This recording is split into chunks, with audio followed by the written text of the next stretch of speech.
the Psychology Book Club. I'm your host, RJ Roger, and what we're going to talk about today is the 5 greatest books ever written. Now, should I put my own book, The Don, 36 Rules of the Bosses, in the top 5?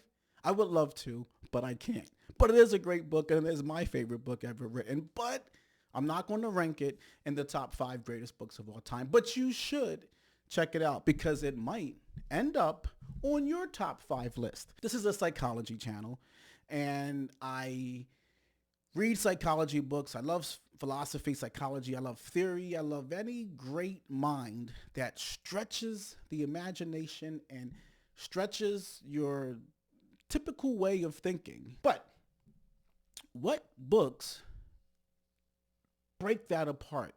What books shift your psyche, challenge traditional thinking? Those are the kind of books I like the best because those books deconstruct and reconstruct. You break down what you used to believe and you are built on something new. And new things elevate you, they graduate you, and they put you in a different place. So of all the books that I have read, I am going to break down the 5 best books that I have read. And in this order, number 5, Ernest Hemingway, The Old Man and the Sea. Now, this would not be a traditional psychology book per se, but if you read this book, you will see the brilliant philosophy that existed inside of Hemingway. This man took a boat and an old man and a big-ass marlin fish and told his entire life story in a figurative way. He says brilliant things like, fishing kills me exactly as it keeps me alive. But what he was really talking about was writing. Writing kills me exactly as it keeps me alive. The point I'm making is he told his full life biography, the struggles within his brain, the struggles within himself, by using a fisherman as an example. So you think you're reading about a fisherman at a surface level, but you're really reading about the struggles and the pains and the suffering of one of the greatest literary writers to ever live. Number 4, Epictetus, the Enchiridion. Now this book, out of the many, many books I have read, what it does the best for you is it teaches you emotional control. It teaches you that what's going on in your head is not as real as it seems. And if you change your thinking, you can change your feelings. It's a little difficult to read because we are so driven by our feelings and our emotions and information that comes to us. And we have anxiety, we have depression, we have all these things as a result of how we feel. Now, Epictetus really challenges you. He even talks about you can lose your child. Your daughter can die, and it shouldn't bother you. It should not disturb you in any way. It's a very logical book. It suspends the emotional element of us by changing our thinking. So the book directly targets your perspectives on things. Change your perspective, and you will change your feelings. Number 3, the Tao Te Ching, Lao Tzu.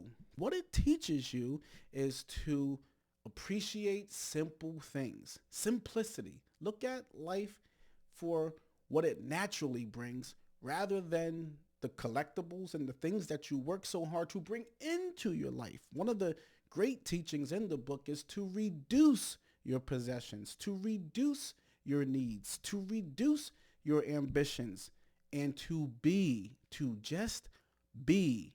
Stop aspiring, stop dreaming, stop wanting for more. And it breaks it out in a clean, clear way. And it can bring you great calm and great relaxation to the highly ambitious mind. Crazy minds. People like me. Number 2, Meditations, Marcus Aurelius. Now, this book, I struggled. I went back and forth in my mind as to should this book be number 1? But I placed it at number 2. And what this book teaches more than anything is that nothing matters. Nothing. Nothing. Not even this video. Not even the book itself. Nothing matters. Nothing. In the end, everything goes away. Everything you're stressing about, everything you're worried about, credit scores, bills, tuition costs, debt, everything that we have convinced the human mind that is a worry for the human dynamic is not real. Number one, Plato's Republic. Plato. This book, I read one sentence that kept me thinking for 2 straight weeks. It literally stopped me in my tracks. When Plato wrote, "Justice is in the interest of the powerful."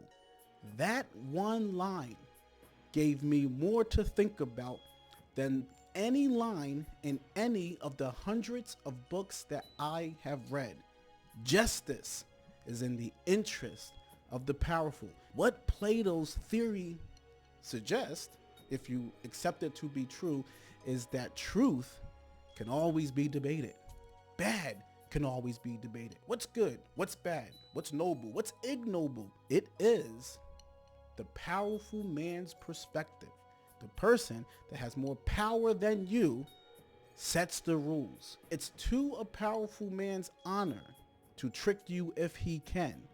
And it's an injustice for him to have the ability to do it and not to do it. He is supposed to implement rules, values, traditions, anything. Truth is the powerful man's philosophy. What do you guys think? I'm RJ Roger. This is the Psychology Book Club. I have a great book that's in stores now, The Don, 36 Rules of the Bosses.